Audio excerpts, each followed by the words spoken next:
आज की कहानी देवों के देव महादेव भगवान शंकर के बारे में है।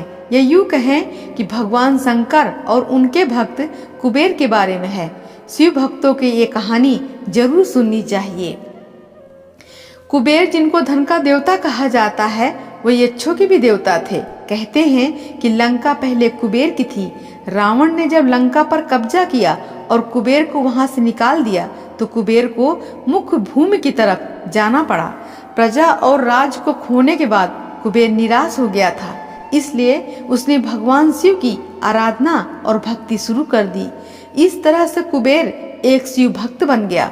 कुबेर ने बहुत कड़ी तपस्या की और भगवान शिव को प्रसन्न किया।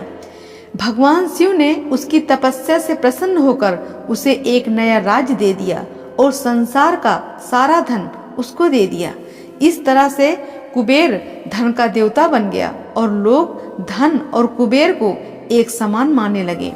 संसार का सबसे धनी व्यक्ति बनने के बाद कुबेर भगवान शिव को बहुत कीमती कीमती वस्तुएं चढ़ाने लगा।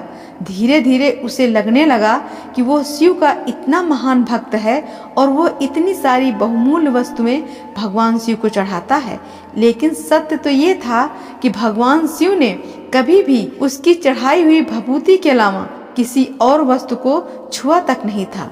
कुबेर ये मानने लगा था कि वो भगवान के लिए कुछ भी कर सकता है और उन्हें जो चाहिए वो दिलवा सकता है। कुबेर एक बार भगवान शिव के यहाँ पहुंचा और उनसे कहा, मैं आपके लिए कुछ करना चाहता हूँ, आप मुझे बताइए मैं आपके लिए क्या कर सकता हूँ।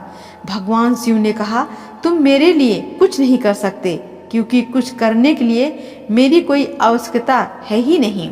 लेकिन कुबेर शिव जी से बहुत आग्रह करने लगा कि वो उनके लिए कुछ करना चाहता है। दरअसल ये कुबेर का अहंकार बोल रहा था। भगवान शिव ने अपने भक्त को सही मार्ग पर लाने के लिए एक लीला रची। शिव जी ने कहा, देखो कुबेर, मुझे तो कुछ भी नहीं चाहिए। अगर तुम कुछ करना ही चाहते हो तो वो जो बालक है, भगवान शिव ने गणेश की तरफ उंगली दिखाते हुए कहा, वो हमेशा भूखा रहता है, उसे एक दिन के लिए अच्छे से पेट भरकर खाना खिला दो, बस इतना मेरे लिए काफी होगा। कुबेर ने मन ही मन सोचा कि भगवान ने मुझसे मांगा भी तो क्या, एक बच्चे को खाना खिलाने का। बस ये सोचकर कुबेर गणेश जी को अपने साथ भोजन कराने के लिए ले गया।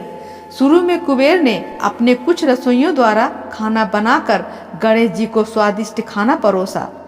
लेकिन उसने देखा कि गणेश जी खाते ही जा रहे हैं तो उसने कई सैकड़ों रसोइयों को बुलाकर ज्यादा मात्रा में खाना बनाना शुरू रखा। एक तरफ खाना बनता जा रहा था और एक तरफ गणेश जी उसे खाते जा रहे थे। गणेश जी को इतना खाते देख कुबेर की चिंता बढ़ने लगी। कुबेर ने गणपत से कहा, गणेश जी आप रुक जाइए, इतना ज्यादा खाना खाएंगे तो आपका पेट फट जाएगा। गणपति जी ने मुस्कुराते हुए कुबेर से कहा, आप मेरी चिंता मत कीजिए, आप अपना वचन पूरा कीजिए, मुझे भूख लगी है, मुझे खाना खिलाइए। कुबेर का अहंकार खत्म करने के लिए गणेश जी ने इतना खाना खाया कि कुबेर का सारा खजाना खत्म हो गया। यहाँ तक कि कुबेर को दूसरे लोगों से खाना मंगवाना पड़ा। कुबेर को इस बात का ज्ञान हो गया कि उसके विचार के छोटेपन की वजह से उसने अपने आप को भगवान शिव का महान भक्त समझ लिया था, जबकि सच बात तो ये थी कि भगवान ने जो कुछ उसे दिया है उसका थोड़ा हिस्सा वो भगवान को दे रहा था। जबकि इस संसार का सारा धन भगवान के लिए एक तिनके भर से ज्यादा नहीं है। उसने भगवान शिव के पास जाकर अपनी गलती की माफी मांगी और उस दिन से उसके जीवन की दशा बदल गई।